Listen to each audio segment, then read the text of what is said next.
ఏం చేస్తారు సార్ మీరు? అగ్గిని రాజేస్తున్నాను సార్. చూపెట్టండి ఎట్లా చేస్తారు. Very good. అక్కడ పత్తి పెట్టాలి కదా? పత్తి పెట్టాలి. గుడ్, మీకు వచ్చిందిలేండి. ఇంకో మీతో ప్రాక్టీస్ చేయండి.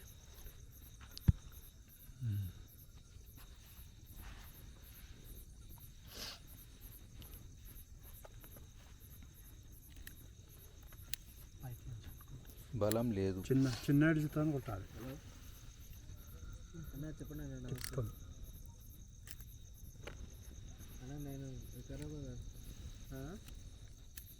మాట్లాడండి. చెప్పండి. నేను మీ క్లాస్ విన్న తర్వాత గూగుల్ ఎర్త్ లీడర్గా మారాలని, ఇంకా స్ట్రాంగ్గా బలవంతంగా, ఇంకా నేను ఎలా ఎదగాలి గూగుల్ ఎర్త్ లీడర్గా. గూగుల్ ఎందుకు మధ్యన?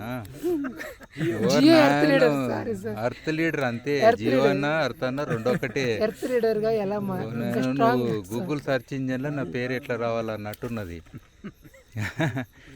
ఓకే సరే, అది డిలీట్ చేద్దాము. గుడ్.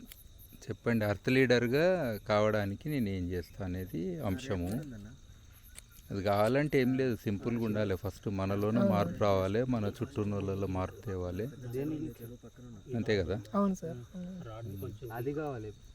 నేను మినిమైజ్గా బతకడం ఎలా నేర్చుకున్నాను, ఇంకా ఇప్పుడు సార్ చెప్పిన క్లాస్ వినటం వల్ల నేను నా చుట్టుపక్కల ఉన్న రైతులను కూడా ఇంకా మోటివేట్ చేయాలి. ఇప్పుడు నేనేం చేస్తున్నా అంటే నా పక్కన ఏం జరుగుతున్నా వాళ్ళే తెలుసుకుంటారని వదిలేసేవాడిని. ఇప్పుడు ఈ క్లాస్ సార్ చెప్పేదాని వల్ల నేను వాళ్ళకి తెలియజేస్తాను, నిదానంగానే తెలియజేసేసి దీనివల్ల వచ్చే నష్టం. ఇప్పుడు ఏంటంటే ఎమర్జెన్సీ పరిస్థితి ఏర్పడింది, క్లైమేట్ ఎమర్జెన్సీ. అందరూ వాళ్ళే తెలుసుకుంటారులే అనే ఉద్దేశంతో ఆగుతున్నాం. కానీ ఇది అత్యధికమైన ఎమర్జెన్సీ కావున నేను చేస్తాను, నాతో పాటు పక్కన వాళ్ళకి కూడా ఈ విషయాన్ని తెలియజేసి నేను ముందుకెళ్తాను. సంతోషం. Thank you.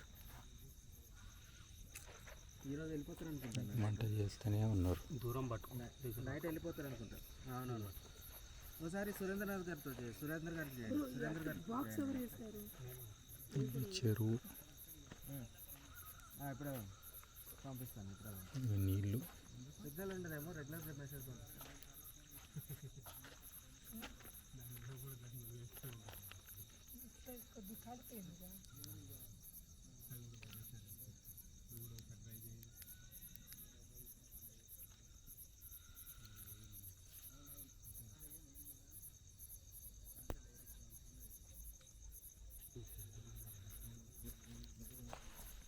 చేపలు వచ్చేసినాయి.